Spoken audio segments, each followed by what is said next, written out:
En Julia Child présente Les Sœurs Poulet. Mademoiselle Poulet à griller, Mademoiselle Poulet à frire, Mademoiselle Poulet rôtie. En 1958, Julia Child a envoyé une lettre à sa sœur contenant un conseil conjugal si controversé qu'il est resté caché pendant des décennies. Elle l'appelait son secret pour un mariage heureux. Le conseil était si audacieux que lorsqu'elle l'a chuchoté à un chef célèbre dans les années 1970, il est resté sans voix. Ces lettres privées à Paul révèlent une femme qui ne ressemblait en rien à son personnage poli de la télévision. Elle écrivait sur la passion, la tentation et des désirs qui ont choqué même ses amis les plus proches. La vraie Julia Child était sauvage, sans filtre et complètement impudique. Julia Child est née le 15 août 1912 à Pasadena, en Californie. Sa famille était riche et vivait dans une grande et belle maison de style artisanal. Son père, John McWills Jr., était allé à Princeton et gérait de vastes étendues de terrain. Sa mère, Carol Weston, était issue d'une famille puissante du Massachusetts et avait hérité d'une fortune de son père, qui avait autrefois été lieutenant-gouverneur. Julia était l'aînée de 3 enfants. Son frère cadet s'appelait John et sa sœur Dorothy. Ils ont tous grandi dans le confort, voyageaient souvent et fréquentaient des écoles privées. Julia a commencé à Polytechnique en 4e année et est ensuite allée à Westridge. Mais malgré tout ce luxe, elle n'a jamais appris à cuisiner parce que la famille avait des domestiques qui faisaient tout. Au lieu de cela, elle rêvait d'écrire des romans.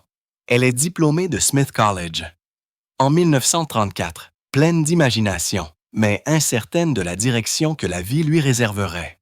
Même enfant, Julia se sentait différente. À l'adolescence, elle mesurait déjà 1,88 m. La plupart des filles de son âge étaient beaucoup plus petites. Elle se démarquait donc dans toutes les pièces. Elle a été victime d'intimidation et a été traitée de géante et de monstre. Lorsqu'elle est allée à la Katharine Branson School, cela l'a rendue maladroite et complexée, mais cela lui a également donné un avantage particulier dans le sport. Elle est devenue très bonne au tennis, au basketball et au golf. Pourtant, la blessure de ses premières années n'a pas disparu facilement. Lorsqu'elle était à Smith College, elle utilisait l'humour et le sport pour faire face. Elle s'aimait aussi faire des farces. Une fois, elle a caché un réveil à l'intérieur d'un orgue pendant une assemblée scolaire et il a sonné fort devant 500 élèves. Ces bêtises faisaient rire les gens, mais au fond d'elle, elle portait toujours la douleur d'avoir été taquinée. Ces expériences lui ont ensuite donné une personnalité audacieuse, surtout lorsqu'elle a commencé à apparaître à la télévision. Les opinions de Julia ne correspondaient pas à celles de sa famille. Ils étaient des conservateurs stricts qui soutenaient le Parti républicain, tandis qu'elle a commencé à remettre en question le monde qui l'entourait dès son plus jeune âge. Quand elle avait à peine 10 ans en 1922, elle a demandé à son père pourquoi le personnel noir de leur maison était traité injustement. Il n'a pas aimé cette question, et cela a conduit à des disputes. Julia n'a jamais oublié ce moment. En vieillissant, elle est devenue encore plus ouverte. Dans les années 1950, alors que des personnes étaient accusées d'être communistes sans preuve, Julia a fermement défendu la liberté d'expression et les droits civiques. En 1990, elle a critiqué les dirigeants républicains qui se disaient pro-vie tout en ignorant les besoins des enfants réels qui manquaient de soins de santé. Même en 1985, elle a mis en garde les gens contre la pollution, affirmant que la Terre pourrait finir comme Vénus, une planète en feu, si les choses ne changeaient pas.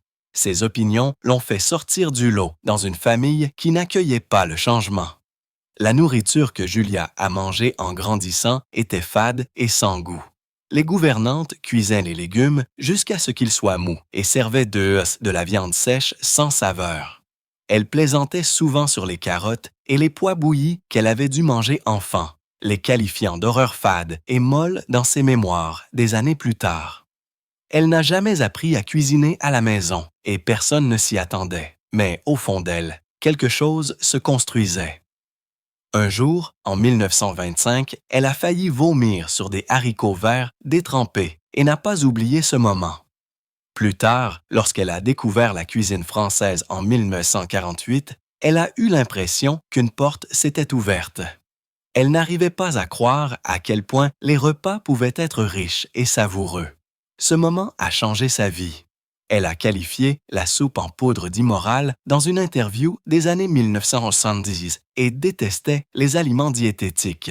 Elle ne se souciait pas des tendances en matière de santé. Elle voulait du vrai beurre, du vrai goût et des repas qui donnaient aux gens le sentiment d'être vivants. Lorsque son livre de cuisine, Mastering the Art of French Cook, est sorti en 1961, c'était sa façon de se rebeller contre tout ce qui était ennuyeux dans son enfance. Même lorsqu'elle était jeune, Julia était pleine d'énergie et d'idées audacieuses. À 10 ans en 1922, elle et ses frères et ses sœurs grimpaient aux arbres et lançaient des tonnes, des ballons d'eau sur les passants. Elle a une fois trempé 15 personnes en un seul après-midi. Sa famille n'était pas toujours amusée, d'autant plus qu'elle était connue pour être convenable et sérieuse. Mais Julia adorait bousculer les choses. À Smith College, au début des années 1930, elle a une fois aidé à voler tous les meubles d'un dortoir rival juste pour faire valoir un point. Elle a rejoint le Grass Cops Club, un groupe qui faisait appliquer les règles de la pelouse pour plaisanter. Sa période préférée de l'année était le poisson d'avril. Elle a caché un réveil dans un orgue de chapelle et l'a laissé sonner pendant une assemblée silencieuse. Ces moments n'étaient pas seulement pour s'amuser. Ils montraient à quel point elle était intrépide. Même si elle n'était pas la meilleure élève, ses notes étaient passaient principalement des C. Son audace l'aiderait plus tard à prendre de gros risques dans la cuisine et à la télévision. Après l'université, elle a essayé de mener une vie normale. En 1934, elle a déménagé à New York et a obtenu un emploi dans un magasin de meubles de luxe appelé W&J. Sloan. Elle était rédactrice et gagnait 18 $ par semaine en écrivant des publicités pour le catalogue. Mais Julia n'aimait pas suivre des règles strictes. Elle s'est disputée avec son patron au sujet du libellé d'une publicité et a refusé de le changer. Cela l'a amenée à être renvoyée en 1937 pour ce qu'ils appelaient une insubordination flagrante. C'était un coup dur, d'autant plus qu'elle avait également travaillé dans leur succursale de Los Angeles. Elle n'avait que 25 ans et était maintenant sans emploi, mais avec le recul, elle y voyait un cadeau. Cet emploi ne lui avait jamais convenu, et le fait d'être licenciée l'a libérée pour explorer quelque chose de nouveau. Lorsqu'elle est retournée à Pasadena, fin 1937, elle a fait du bénévolat auprès de la Croix-Rouge. Elle a aidé à organiser des rapports et a répondu à des catastrophes comme des inondations. En 1938, elle dirigeait une équipe de 50 personnes, aidant plus de 1000 victimes d'inondations. Mais sa vie amoureuse était pleine de chagrin. Un homme, Harrison Chandler, était un héritier du LA Times. Il l'a rejetée devant d'autres personnes lors d'une fête en 1939, disant qu'elle était trop grande et bruyante. Un autre homme l'a demandée en mariage en 1940, puis a disparu, disant que son rire était trop sauvage. Elle a subi au moins 5 rejets graves pendant ces années, en écrivant à ce sujet dans ses journaux. Cela a fait très mal, et elle a commencé à penser qu'elle ne trouverait peut-être jamais l'amour. Au même moment, son père était en train de mourir, et elle s'est occupée de lui jusqu'à son décès en 1941. Toute cette douleur l'a rendue plus forte et l'a poussée à prendre de grandes mesures pendant la Seconde Guerre mondiale. Julia avait toujours voulu être écrivain. Dans les années 1930, elle a écrit des nouvelles sur des riches et des fêtes scandaleuses à Pasadena. Une histoire de 1936 comptait 45 pages. Elle suivait une fille gâtée qui s'était retrouvée mêlée à des affaires d'alcool de contrebande. Une autre histoire, en 1940, parlait d'une grande femme au cœur brisé, mais elle n'a jamais été publiée. Elle a envoyé ces histoires à des magazines comme The New Yorker et a reçu plus de 20 lettres de refus. En 1938, elle a écrit dans une lettre que son écriture était amateur et manquait de concentration. À un moment donné, elle est devenue tellement frustrée qu'elle a brûlé l'un de ses brouillons. Pourtant, toute cette pratique lui a appris à raconter une histoire. Et ses compétences l'ont ensuite aidée à devenir une maîtresse dans l'écriture de livres de cuisine. Lorsque la Seconde Guerre mondiale a commencé, Julia a voulu aider. En mars 1941, elle a postulé au Women's Army Corps, mais a été rejetée parce qu'elle était trop grande. Elle mesurait 1,88 m, alors que la limite était de 1,65 m. Après l'attaque de Pearl Harbor en décembre 1941, elle a réessayé avec la Navy Waves, mais ils l'ont également rejetée. Au lieu de cela, elle a travaillé plus dur avec la Croix-Rouge à Pasadena en tapant des rapports pour le travail de renseignement. Puis, en 1942, tout a changé. Julia a rejoint l'Office of Strategic Services à Washington, D.C. À 30 ans, elle a commencé comme commis au dossier, gagnant 1 800 $ par an, mais a rapidement progressé. Elle a aidé à gérer des documents top secrets et a travaillé sur des projets étranges comme un répulsif à requins pour assurer la sécurité des torpilles dans l'océan. Ce mélange de science, de secrets et de danger était loin de tout ce qu'elle avait jamais connu. Elle traitait plus de 5000 dossiers par semaine et a appris à tout organiser dans les moindres détails, une compétence qu'elle a ensuite utilisée lors de la rédaction de recettes. En 1944, Julia a été envoyée à Ceylon, maintenant connu sous le nom de Sri Lanka. Elle a travaillé avec des agents de l'OSS pendant une période tendue de la guerre. Chaque jour, elle aidait à décoder des messages et à protéger les plans alliés. En juillet, elle a contracté le paludisme et est tombée gravement malade. Elle a été à l'hôpital pendant 3 semaines, a eu des fièvres allant jusqu'à 40-22 horaires et a failli mourir. Mais quelque chose de bien s'est produit également. Elle a rencontré Paul Child, un homme gentil qui aimait la nourriture, l'art et les voyages. Ils ont commencé à tomber amoureux alors que la guerre faisait rage autour d'eux. Au début de 1945, Julia a été transférée à Kunming, en Chine. Là, elle a travaillé sous des raids aériens constants, aidant à arrêter les embuscades ennemies et à sauver des milliers de vies. Son équipe a découvert un réseau d'espions qui utilisait du thé empoisonné. Grâce à son système de classement, les espions ont été pris. Elle a travaillé avec des cartes, des codes secrets et à peine assez de nourriture. Il y a eu une épidémie de choléra qui a tué plusieurs personnes, mais elle est restée forte. Elle a même trouvé des moyens intelligents de stocker des informations secrètes en utilisant des boîtes en bambou. En 1953, longtemps après la guerre, Julia a fait l'objet d'une enquête du FBI. Ils pensaient qu'elle pourrait être communiste parce qu'elle était allée à des rassemblements libéraux et avait fait un don à un syndicat en 1944. Ils l'ont interrogée sous serment. C'était le plus fort de la guerre froide et de nombreux travailleurs de l'OSS faisaient également l'objet d'une enquête. Julia a répondu à leurs questions avec un calme confiant. Elle a une fois plaisanté en disant « Je ne suis pas communiste, juste une gourmande ». Aucune preuve n'a été trouvée, mais c'était une période effrayante qui a presque ruiné sa carrière. Pendant la guerre, elle avait également aidé à concevoir des kits d'espionnage d'urgence. Elle a créé des tubes de rouge à lèvres qui contenaient de minuscules caméras et des chaussures qui cachaient des radios. L'un de ces kits a même sauvé la vie d'un homme en Birmanie en 1945. Elle a trouvé des moyens d'utiliser des choses de tous les jours, comme la poudre à pâte, comme encre invisible. Ces outils d'espionnage ont ensuite inspiré son amour des gadgets de cuisine intelligents. Elle trouvait toujours de nouvelles façons de faciliter les choses, que ce soit dans une zone de guerre ou dans la cuisine. En mars 1944, pendant la Seconde Guerre mondiale, Julia McWills était stationnée à Kandy Ceylon, maintenant appelée Sri Lanka. Elle travaillait pour l'OSS en gérant des messages secrets. C'est là qu'elle a rencontré Paul Child, un homme sérieux qui concevait des salles de guerre. Il avait 42 ans, elle en avait 31. Et honnêtement, ils ne s'aimaient pas du tout. Paul a écrit à son frère jumeau en disant que Julia avait une pensée désordonnée, une moustache floue et était beaucoup trop émotive. Julia n'était pas impressionnée par lui non plus. Elle le trouvait bizarre avec ses cheveux clairs et son long nez. Mais quelque chose a changé. Après un voyage en mai pour photographier des éléphants dans les temples rupestres de Dambulla, Leurs aventures partagées ont lentement transformé l'aversion en quelque chose de plus chaleureux.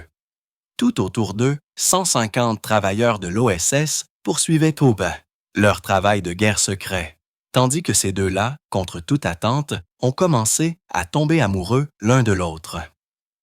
Au printemps 1945, Julia avait été transférée en Chine. Paul était déjà là à 640 km à Chongqing, travaillant sur des cartes. Quand il a déménagé à Kunming, ils se sont retrouvés. Il a commencé à lui écrire des poèmes romantiques, la comparant à des feuilles d'or et à la lumière du soleil d'automne. Julia, toujours un peu sur ses gardes, s'est ouverte dans ses lettres. Elle lui a dit à quel point il la faisait se sentir vivante. Leur conversation s'étendait souvent jusqu'à la nuit, généralement avec une bouteille de gin à proximité. Elle a une fois lavé ses chemises et il l'a appelée une sacrée dame. Leurs lettres, plus de 200 pages, montrent une romance profonde, passionnée et parfois choquante. Julia n'était pas seulement la cuisinière calme de la télévision que les gens connaîtraient plus tard. Elle avait du feu en elle. Puis vint le 31 août 1946. Juste un jour avant leur mariage, leurs voitures ont dérapé sur une route mouillée en Pennsylvanie et ont fait 3 tonneaux. Julia a été gravement blessée, meurtrie, saignante et bandée. Mais le lendemain, elle a remonté l'allée, toujours souriante. Ils avaient emballé 8 bouteilles de whisky et de gin pour le voyage, un signe de la faune qu'ils étaient déjà en train de construire ensemble. Cet accident aurait pu tout arrêter, mais au lieu de cela, cela a montré à quel point ils pouvaient survivre avant même que le mariage ne commence. Leur lune de miel ne s'est pas bien passée non plus. Julia a essayé de cuisiner quelque chose d'élaboré, peut-être du poulet insuffisamment cuit, peut-être des cervelles de veau au vin. Quoi que ce soit, cela leur a donné une intoxication alimentaire à tous les deux. Ils ont passé leur premier jour de mariage à vomir et fébrile. Julia en a ri plus tard, l'appelant l'une de ses nombreuses erreurs. À l'époque, elle ne savait pas bien cuisiner, mais Paul s'en fichait. Il lui a dit qu'il appréciait l'effort. Ce mauvais départ deviendrait un jour sa plus grande force. En octobre 1948, Paul a été affecté à Paris. Julia a suivi. Le 3 novembre, elle est arrivée. Elle est arrivée dans la ville qui allait changer sa vie. Mais tout n'était pas magique. Elle a écrit à ses amis au sujet de ses frustrations dans la chambre à coucher. Paul, qui avait 10 ans de plus, semblait plus intéressé par les livres que par la passion. Julia a plaisanté au sujet des 3 F, les nourrir, les flatter et quelque chose d'imprimable, comme ses nouvelles règles pour le mariage. Mais lentement, la nourriture est devenue sa façon de redécouvrir la connexion. Un repas à Rouen, Saul Muner l'a arrêté net. Elle n'avait jamais rien goûté de tel. C'était simple mais parfait. Ce repas a allumé le feu. Le 4 octobre 1949, elle est entrée à la Cordon Bleu à Paris. Elle était la seule femme parmi 11 anciens combattants américains. Les instructeurs se sont moqués d'elle parce qu'elle était grande et maladroite. L'un d'eux lui a fait hacher des oignons jusqu'à ce que ses mains saignent. Mais Julia n'a pas abandonné. Elle s'est entraînée à la maison comme une maniaque en utilisant ses escaliers en marbre pour aiguiser les couteaux. Elle a appris à désosser un canard en 2 minutes à plat. En 1950, elle s'est gravement coupé le pouce en montrant sa technique à Paul, mais elle a continué. Elle a passé son examen final en cuisinant un repas complet en 30 minutes et a réussi. En 1951, elle était passée d'une débutante complète à une personne que ses pairs admiraient. En 1952, Julia s'est associée à Simone Beck et Louisette Berthold. Ensemble, elles ont créé une petite école de cuisine dans son appartement parisien. Elle facturait 10 $ par leçon, ce qui équivaut à environ 110 $ aujourd'hui. Cela ne s'est pas passé sans heurts. En 1953, une explosion de gaz a noirci les murs et brûlé les sourcils de Julia, mais elle a simplement ri, a appelé cela son baptême du feu et a donné un cours le lendemain. Les élèves se sont entraînés en cuisinant 2 kilos de poulet chacun. Julia, qui ne pouvait pas avoir d'enfant, s'est lancée à fond dans l'enseignement. En 1954, elles avaient 20 élèves et Julia utilisait du beurre du marché noir parce que les réserves légales ne suffisaient pas. Ce n'était plus un simple passe-temps. Cela devenait quelque chose de plus grand. De plus, en 1952, elle a commencé à tester des recettes pour un livre de cuisine. Cela a pris le dessus sur sa vie. Elle a utilisé 130 kg de farine, 90 kg de beurre et 3000 œufs en 9 ans. En 1954, elle s'est effondrée d'épuisement, enfouie sous la pâte et le stress. Une fois, elle a fait saucer. Elle a fait bouillir 12 homards à la fois et a inondé la cuisine. Paul a dû nettoyer le désordre pendant qu'elle continuait. Elle a testé certaines recettes 20 fois, y compris la mayonnaise qu'elle a ratée 50 fois avant de la réussir. Elle a pris 7 kilos. Paul a plaisanté au sujet d'un divorce induit par le beurre, mais Julia a refusé d'abandonner. Son objectif était la perfection, et elle n'allait pas lésiner sur les moyens. Tout au long des années 1950, les éditeurs ont continué à dire non. Un éditeur lui a dit en 1957 que son livre était trop français pour les Américains. Un autre a dit qu'elle devrait remplacer les vrais ingrédients par des aliments en conserve. Julia les a tous ignorés. Elle a continué à réécrire 300 pages à un moment donné, rendant les choses plus faciles à comprendre sans les édulcorer. Elle a même testé son travail sur 50 ménagères américaines pour prouver que cela fonctionnait. En 1958, elle s'est rendue à New York avec une fièvre de 39 degrés à présenter le livre elle-même. Finalement, en 1959, Coop a dit oui. Lorsque le livre est sorti en 1961, il s'est vendu à 100 000 exemplaires la première année. En 1956, Paul avait été transféré à Marseille. Julia a continué à enseigner, à écrire et à faire la navette en train sur près de 640 km. Elle donnait 15 cours par mois, utilisant souvent 10 truffes par session. En 1957, elle a essayé l'insémination artificielle, qui a coûté 500 $ et a échoué. En 1958, elle a fait une fausse couche. Ses lettres de cette époque sont pleines de douleur, mais aussi de force. Elle a écrit que la cuisine lui sauvait la raison. Même lorsqu'une tempête a détruit 200 pages de ses brouillons en 1959, elle a continué. Paul a tapé 500 pages pour l'aider. Ils étaient une équipe, même dans les moments les plus sombres. Le 16 octobre 1961, Mastering the Art of French Cooking a finalement été mis en vente. Cela avait pris 10 longues années. Les 5000 premiers exemplaires se sont vendus presque immédiatement. Un soir, lors d'une démonstration à la télévision en 1961, Julia a fait tomber une crêpe de pommes de terre sur le sol et l'a ramassée avec désinvolture en disant « N'oubliez pas que vous êtes seul dans la cuisine ». Ce petit moment a fait tomber les gens amoureux d'elle. En 1962, le livre s'était vendu à plus de 100 000 exemplaires. Mais ce que les gens ne voyaient pas, c'est à quel point cela avait été difficile. Julia avait dépensé 2000 $ de son propre argent juste pour maintenir le projet en vie. Dans les coulisses, les choses n'étaient pas toujours faciles. Julia avait travaillé sur le livre avec Simone Beck et Louisette Berthold depuis 1952. Mais en 1959, les esprits s'échauffaient. Berthold n'avait écrit que quelques recettes, mais voulait une reconnaissance égale et 18 % de redevance.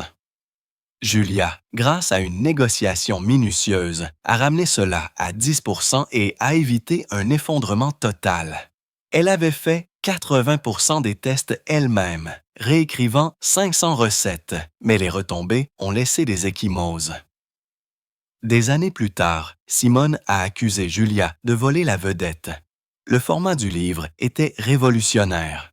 Paul, le mari de Julia, avait dessiné plus de 1000 illustrations à la main de 1958 à 1960. Un jour, le 15 mars 1960, un feu de graisse de canard a détruit 200 pages de manuscrits. Cela leur a coûté 500 $ et a tout retardé, mais ils ont recommencé. Paul a pris des photos de ses mains en action. Le format, avec ses étapes détaillées et ses références croisées, a changé les livres de cuisine à jamais. En 1965, il avait influencé plus de 50 autres. puis vint le contre-coup. En 1962, le New York Times a loué le livre pour sa clarté. Les ventes ont grimpé en flèche, mais certains chefs français n'étaient pas contents. Henry Soule, un grand nom, l'a accusé d'américaniser la cuisine française. Il a appelé cela un sacrilège culinaire. Julia a répliqué dans un article de 1964, disant qu'elle ne faisait que rendre la bonne nourriture accessible à plus de gens. La bagarre n'a fait que la rendre plus célèbre. Les ventes ont augmenté de 20% après cela. En 1970, elle avait vendu 600 000 exemplaires. Et même si elle a reçu des lettres de haine pour être une femme grande et bruyante dans un monde dominé par les hommes, elle a continué. La tournée télévisée de Julia en 1961 a choqué les téléspectateurs. Dans un épisode en direct, elle a découpé un poulet à la caméra, éclaboussant du sang partout. Un tiers des téléspectateurs se sont plaints, mais d'autres ont adoré. En 1963, elle avait vendu 50 000 livres de plus. Sa voix forte et sa grande taille effrayaient certaines personnes, mais sa chaleur les a convaincus. À Chicago, des manifestants se sont même présentés, l'accusant de promouvoir la nourriture des riches pendant que d'autres meurent de faim. Elle n'a pas bronché. Son émission, The French Chef, a fait ses débuts en 1963 et a duré 10 ans.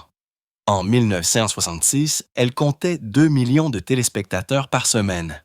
En 1965, elle a remporté un Peabody Award. En 1966, elle a remporté un Emmy. En 1968, Julia Child a publié le French Chef Cookbook. Il était basé sur sa célèbre émission de télévision et s'est vendu à plus de 100 000 exemplaires cette année-là. Mais dans les coulisses, des problèmes se préparaient. Simone Beck, sa co-auteure sur les livres précédents, a affirmé que de nombreuses recettes étaient en fait les siennes.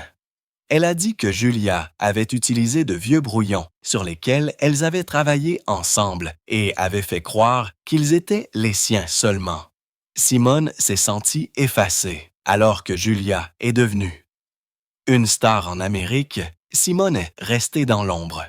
Julia a admis plus tard dans ses mémoires que Simone méritait plus de reconnaissance. Elle pensait que la raison pour laquelle Simone était négligée était en partie parce qu'elle était française. Julia a montré de vieilles notes pour prouver qu'elle n'avait rien volé, mais le mal était fait. La bagarre a presque mis fin à leur amitié, et les gens des médias ont empiré les choses en essayant de les monter les unes contre les autres. Simone ne voulait pas la gloire, elle voulait juste du respect. Le scandale a montré à quel point les choses pouvaient de même pas devenir laides dans le monde de la nourriture et de la célébrité, en particulier pour les femmes. La même année, en février 1968, Julia a fait face à quelque chose d'encore plus personnel. Elle a trouvé une bosse dans son sein. Les médecins lui ont diagnostiqué un cancer du sein. Elle avait 55 ans. Elle a subi une mastectomie radicale, enlevant son sein gauche et les ganglions lymphatiques. Elle n'en a pas parlé au début. Dans son journal, elle a simplement écrit « sein gauche enlevé », mais plus tard, elle s'est ouverte. Elle voulait que d'autres femmes aient moins peur. Son mari Paul l'a aidée à traverser cela. Quand elle s'inquiétait pour son corps, il lui a dit qu'il l'avait épousée pour ses jambes, pas pour ses seins. Cette petite blague lui a apporté du réconfort. Elle a survécu au cancer du sein pendant 36 ans de plus. Pendant ce temps, elle a également défendu les droits des femmes en matière de santé. Dans les années 1980, elle a aidé à recueillir des fonds pour Planned Parenthood, même si cela a conduit à des manifestants devant ces événements. Son honnêteté a inspiré d'autres personnes, dont Betty Ford, qui a également parlé de son propre cancer du sein en 1974. En 1989, Julia a publié The Way to Cook, un livre géant avec plus de 800 recettes. Il était également livré avec des vidéos. Il s'est vendu à un demi-million d'exemplaires, mais elle a choqué de nombreux chefs en recommandant des légumes en conserve comme les carottes et les champignons. Elle a expliqué comment les rendre savoureux en les faisant revenir dans du beurre à la bonne température. Certaines personnes étaient en colère. Ils ont dit qu'elle ruinait la cuisine française, mais elle s'en fichait. Elle a dit que si vous traitez chaque ingrédient avec respect, même ceux en conserve, cela pourrait toujours être de la bonne nourriture. En 1990, elle a dit au New York Times que les gens devaient arrêter de craindre le beurre. Elle a dit que toute cette peur du cholestérol pourrait détruire la vraie cuisine en Amérique. Elle ne suivait pas les régimes à la mode. Son idée de la santé était simple: manger un peu de tout et profiter de la vie. En 1995, Julia s'est lancée dans une sérieuse bagarre avec PBS. Le gouvernement envisageait de réduire le financement de la télévision publique.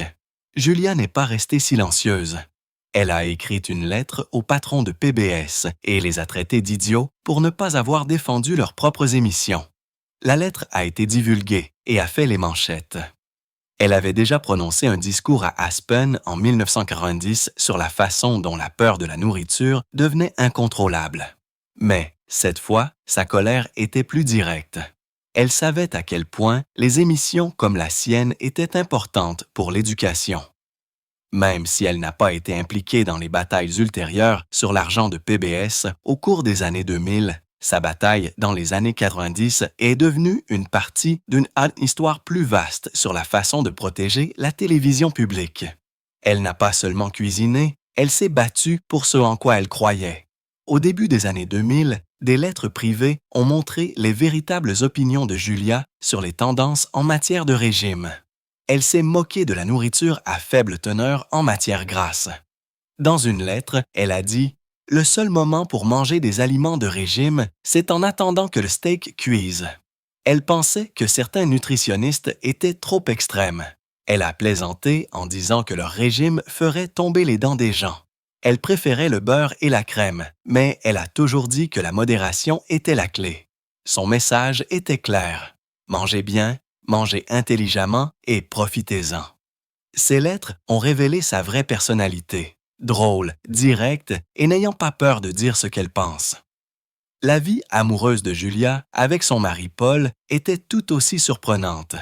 De 1946 à 1994, ils ont eu un mariage de 48 ans qui était ludique et passionné.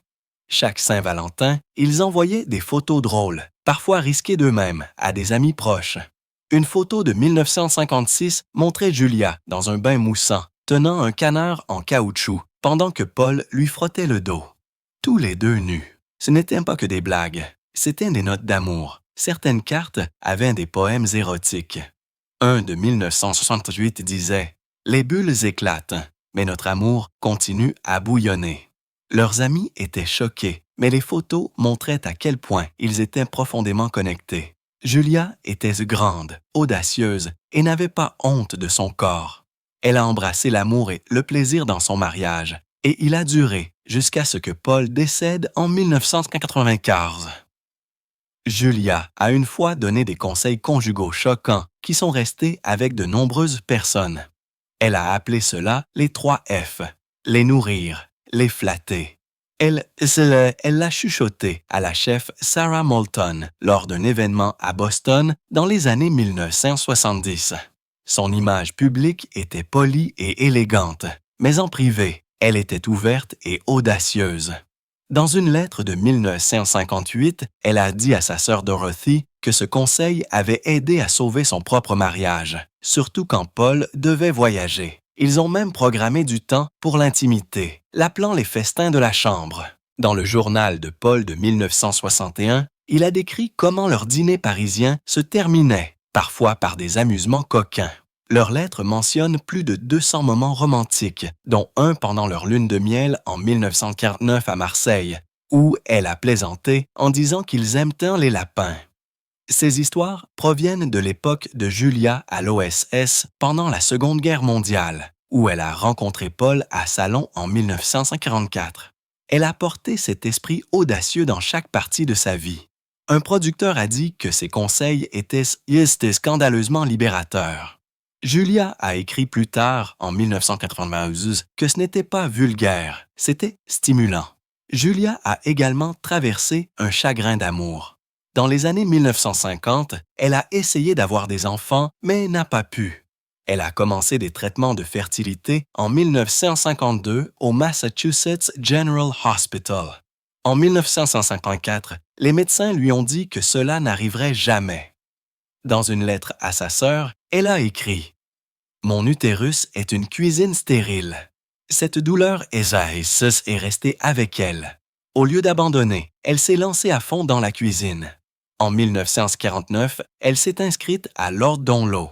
En 1946, elle a publié son célèbre livre de cuisine. En privé, elle a admis qu'elle ressentait de la jalousie envers ses amis avec des bébés. En 1955, elle a pleuré à une fête de naissance.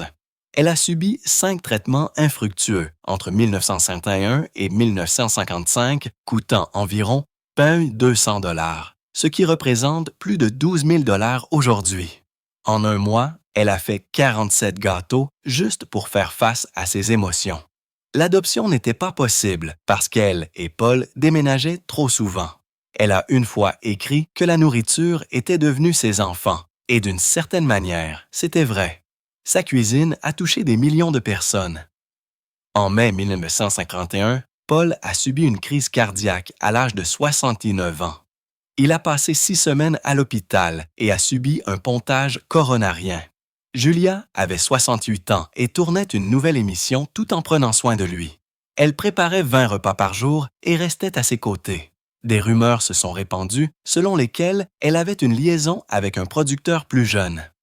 Dans une lettre à Simone Beck, elle a écrit qu'elle était tentée, mais Paul était son point d'ancrage. Paul avait déjà eu un accident vasculaire cérébral en 1974. Julia a payé 50 000 $ pour ses frais médicaux en utilisant l'argent des redevances de son livre. Cette année-là, ses livres avaient rapporté plus d'1 million de dollars. Paul a perdu 25 et Julia a perdu 15 à cause du stress. Ils se sont parfois disputés, surtout au sujet de ses voyages. Un tabloïd, en 1983, a affirmé qu'elle avait un amant secret. Elle a répliqué, qualifiant cela d'absurdité totale. Elle a dit plus tard que ces années les avaient encore rapprochés. Même dans ces dernières années, leur amour ne s'est pas estompé. Après que Paul a déménagé dans une maison de retraite en 1959, Julia lui a écrit plus de 150 lettres. Dans une de 1991, elle a admis être attirée par des fans, mais a terminé par « Personne ne remue ma marmite comme toi ». Certaines lettres se souvenaient de leurs jeunes années, comme une nuit de 1948 à Paris, avec du champagne et des draps de soie. Ils ont fait l'amour 52 fois cette année-là. Elle a animé une émission de télévision dans les années 1980 appelée « Dinner at Julia's » et a encore trouvé le temps d'écrire sur ses sentiments les plus profonds. Dans une lettre de 1993, elle a parlé d'avoir failli céder à un autre admirateur, mais a choisi la loyauté à la place. Lorsque Paul est décédé le 1er mai 1995, cela a mis fin à une histoire d'amour qui avait duré près d'un demi-siècle. En 2001, Julia a déménagé à Montecito, en Californie. Elle avait 89 ans. Elle a fait don de son ancienne maison et de son bureau à Smith College. Le collège l'a vendu et a ensuite nommé un bâtiment du campus en son honneur en 2022. Sa célèbre cuisine, construite sur mesure pour sa grande taille, est allée au Smithsonian. Elle est toujours là aujourd'hui, pleine des outils qu'elle a utilisés pour apprendre aux Américains à cuisiner. Dans une interview de 2004, elle a dit qu'elle pensait que son infertilité pouvait provenir du travail avec des produits chimiques pendant la Seconde Guerre mondiale, tout en aidant à fabriquer un répulsif à requins. Elle a abandonné sa maison bien-aimée en France, la Pichonne, après la mort de Simone Beck en 1992. Mais elle a continué à vivre avec passion, à visiter les marchés et à apprécier la nourriture. Julia Child est décédée le 13 août 2004, juste 2 jours avant son 92e anniversaire. Ses reins avaient défailli. Son dernier repas était une soupe à l'oignon française préparée par son assistante, Stéphanie Hirsch. Elle est décédée dans son sommeil avec sa famille et son chaton, Minu, à proximité. C'était paisible. Dans ses mémoires, elle a écrit une fois que les plaisirs de la vie et de la nourriture sont infinis. Sa mort est survenue 10 ans après celle de Paul, clôturant un chapitre qui avait touché des millions de personnes. Elle avait transformé la cuisine française en quelque chose que tous les Américains pouvaient essayer, et son héritage était partout.